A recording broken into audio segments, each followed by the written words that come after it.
Lancet drones Russia Ukraine യുദ്ധത്തിൽ Russia കൂടുതൽ ഉപയോഗിക്കുന്ന ഒരു രീതിയിലുള്ള ഡ്രോൺ ആണിത്. ഈ ഡ്രോണിനെ കൂടുതലായും റഷ്യ ടാങ്കിനെതിരെയാണ് ഉപയോഗിക്കുന്നത്. മാത്രമല്ല, വളരെ പ്രധാനപ്പെട്ട സ്റ്റോറേജ് ഗോഡൌൺസ് എവിടെയെല്ലാം ഉണ്ടോ അവയെല്ലാം ആക്രമിക്കാൻ ഇങ്ങനെയുള്ള ഡ്രോൺസ് ആണ് റഷ്യ ഇതുവരെയും ഉപയോഗിച്ചത്.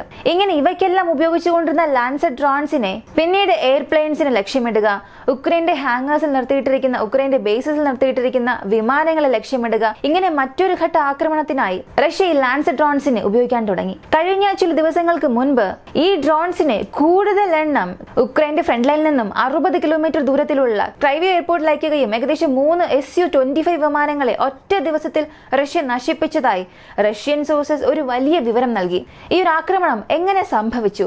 ഉക്രൈന്റെ ഫ്രണ്ട് ലൈനിൽ നിന്നും ഈ ഒരു എയർപോർട്ടുള്ള ദൂരം 60 കിലോമീറ്ററിലും കൂടുതലാണ്. എന്നാൽ ഈ ലാൻസെറ്റ് ഡ്രോൺസിന്റെ റേഞ്ച് എന്നത് 40 മുതൽ 50 കിലോമീറ്ററിനുള്ളിലാണ്. അങ്ങനെയെങ്കിൽ ഉക്രൈനുള്ളിൽ പോയാണോ റഷ്യ ഈ ആക്രമണം നടത്തിയത് എന്ന ചോദ്യം എല്ലാവർക്കും വന്നിട്ടുണ്ടാകണം. ഇവയ്ക്കെല്ലാമുള്ള ഉത്തരം ഈ വീഡിയോയിലൂടെ വ്യക്തമായി കാണാം.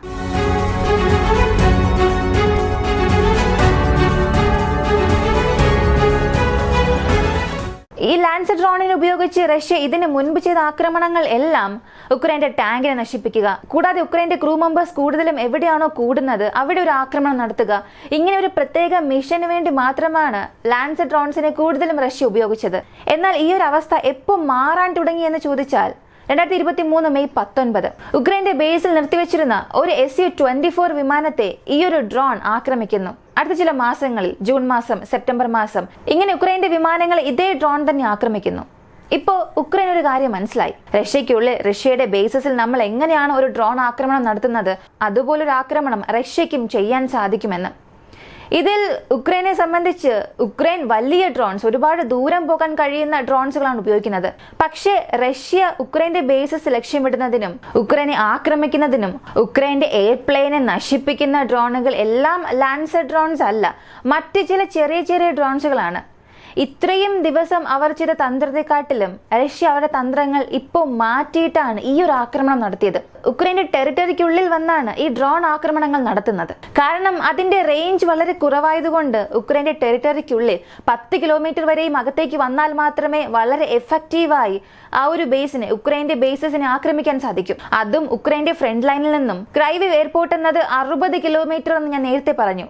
ഈ എയർപോർട്ടിനെ ചുറ്റി, ഇതൊരു മിലിറ്ററി എയർബേസ് ആണ്, ഈ ഒരു ബേസിനെ ചുറ്റി ഉക്രൈന്റെ എയർ ഡിഫൻസ് സിസ്റ്റവും നിർത്തിവെച്ചിട്ടുണ്ടാകും.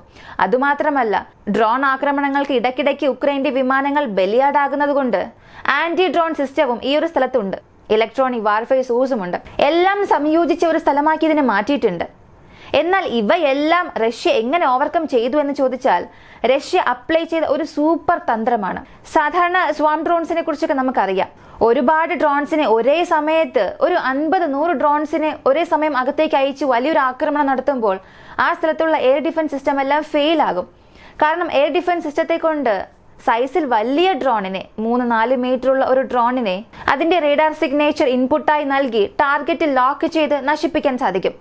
എന്നാൽ സൈസിൽ ചെറുതായിട്ടുള്ള ഡ്രോൺസ്, 1 മീറ്ററിലും കുറവായിട്ടുള്ള ഡ്രോൺസ് ആണെങ്കിൽ ഇവയൊന്നും റേഡാറിൽ എഫക്റ്റീവായി അകപ്പെടില്ല.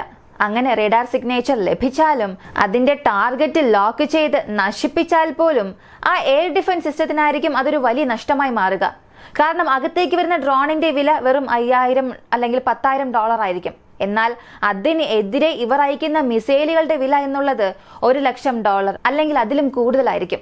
ഈ എയർ ഡിഫൻസ് സിസ്റ്റത്തിന്റെ കാറ്റഗറി അനുസരിച്ച് അതിന്റെ വിലയും കൂടുകയും കുറയുകയും ചെയ്യും. മനസ്സിലാകുന്നത് പോലെ പറഞ്ഞാൽ 5 രൂപ വിലയുള്ള ഒരു വസ്തു വാങ്ങാൻ നമ്മൾ 50 രൂപ ചിലവഴിക്കുന്നത് പോലെയാകും ഇത്.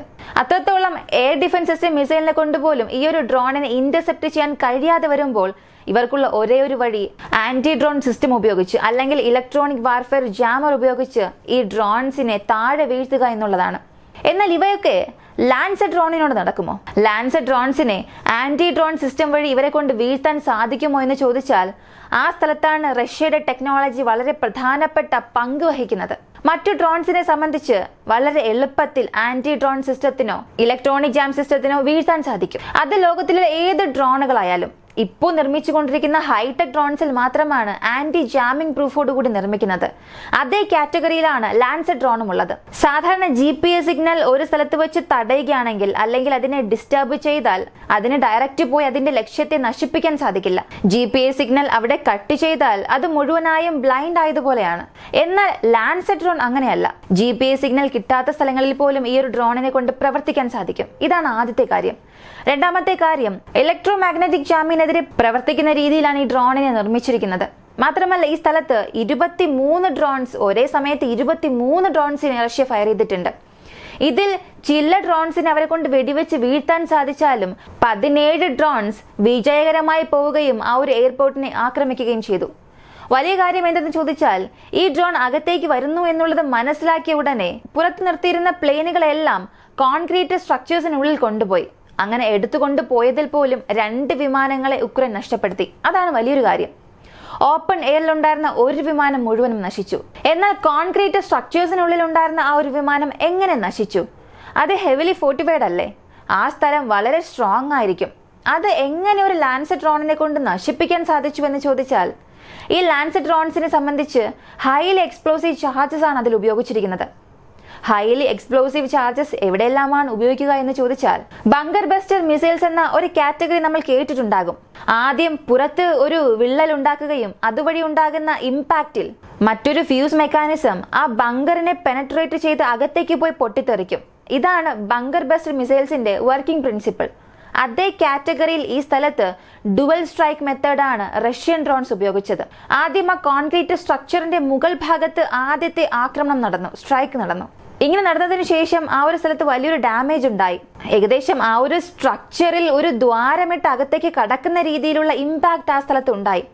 ഇങ്ങനെ ഉണ്ടായതിനു ശേഷം വീണ്ടും രണ്ടാമത്തെ ഡ്രോണും കറക്റ്റ് ആ സ്ഥലത്ത് ചെന്ന് ആ ഡാമേജ് എവിടെയാണോ ഉണ്ടായത് അതേ സ്ഥലത്ത് വീണ് പൊട്ടിത്തെറിച്ചു. അതിലൂടെ മുകളിൽ ഉണ്ടായിരുന്ന മുഴുവൻ സ്ട്രക്ചറും നശിച്ചു. ഇനി മൂന്നാമതായി വരുന്ന ഡ്രോണിന് അകത്തുള്ള ആ പ്ലെയിൻ മാത്രമേ കാണാൻ സാധിക്കൂ. ആദ്യത്തെ 2 ഡ്രോണിനെ അയച്ച് പുറത്തുണ്ടായിരുന്ന സ്ട്രക്ചർ എല്ലാം നശിപ്പിച്ചു. മൂന്നാമതായി ഒരു ഡ്രോണിനെ അയച്ച് അകത്തുണ്ടായിരുന്ന ടാർഗറ്റിനെ ന്യൂട്രലൈസ് ചെയ്യുന്നത് വഴി ഒരു ദിവസത്തിൽ തന്നെ ഇത്രത്തോളം വലിയൊരു വിജയം റഷ്യൻ സൈന്യത്തിന് കിട്ടി. സമീപകാലത്ത് നടന്നതിൽ വലിയ ആക്രമണമായി തോന്നിയത് F-16 നിർത്താൻ കഴിവുള്ള ബേസിലും ആ സ്ഥലങ്ങളിലും മാത്രമാണ് നടന്നത്. എന്നാൽ Su-25നെ സംബന്ധിച്ച് ഫ്രണ്ട് ലൈനിൽ ഒരുപാട് പ്രശ്നങ്ങൾ ഈ വിമാനം റഷ്യൻ സൈനികർക്ക് കൂടുതലായി നൽകിക്കൊണ്ടിരുന്നു. ഒരുപാട് ഗൈഡഡ് ബോംബ്സ് ഉപയോഗിക്കുക, ഒരുപാട് റഷ്യൻ പൊസിഷൻസിൽ അറ്റാക്ക് നടത്തുക, ഇങ്ങനെ ഒരു വലിയ തലവേദനയായിരുന്നു ഈ ഒരു വിമാനം കാരണം റഷ്യക്ക് ഉണ്ടായത്. അങ്ങനെ പ്രശ്നമുണ്ടാക്കിയ ആ ഒരു വിമാനത്തിന് അല്ലെങ്കിൽ ആ ഒരു വ്യോമസേനയ്ക്ക് വലിയൊരു തിരിച്ചടി സാധാരണ ഒരു ഡ്രോൺ ഉപയോഗിച്ച് റഷ്യ ഇപ്പോൾ നൽകി. ഈ ഒരു വീഡിയോയെ കുറിച്ചുള്ള നിങ്ങളുടെ അഭിപ്രായം എന്താണ്? പ്രധാനമായും ഫ്രണ്ട് ലൈനിൽ നിന്നും 10 കിലോമീറ്റർ വരെയും പോയി റഷ്യ ഇങ്ങനൊരു ഡ്രോൺ സ്ട്രൈക്ക് ഉക്രൈന്റെ പ്രധാനപ്പെട്ട മിലിറ്ററി എയർപോർട്ടിൽ ചെയ്തു. അതുവഴി റഷ്യക്ക് ഫ്രണ്ട് ലൈനിൽ ഒരുപാട് മാറ്റങ്ങൾ എത്രയും പെട്ടെന്ന് തന്നെ ഉണ്ടാകാൻ പോകും. ഇതിനെക്കുറിച്ച് നിങ്ങൾ എന്ത് കരുതുന്നു? ഈ ഡ്രോൺ സ്ട്രൈക്ക് ഉക്രൈനെ കൊണ്ട് എന്തുകൊണ്ട് തടയാൻ കഴിഞ്ഞില്ല? നിങ്ങളുടെ അഭിപ്രായം കമന്റിൽ പറയുക. വീഡിയോ ഇഷ്ടമായ ലൈക്ക് ചെയ്യുക, ഷെയർ ചെയ്യുക. ഇങ്ങനെയുള്ള വീഡിയോസ് കാണാൻ താല്പര്യമുള്ളവർ നമ്മുടെ ചാനൽ മറക്കാതെ സബ്സ്ക്രൈബ് ചെയ്യുക. മറ്റൊരു വീഡിയോയുമായി വീണ്ടും കാണാം.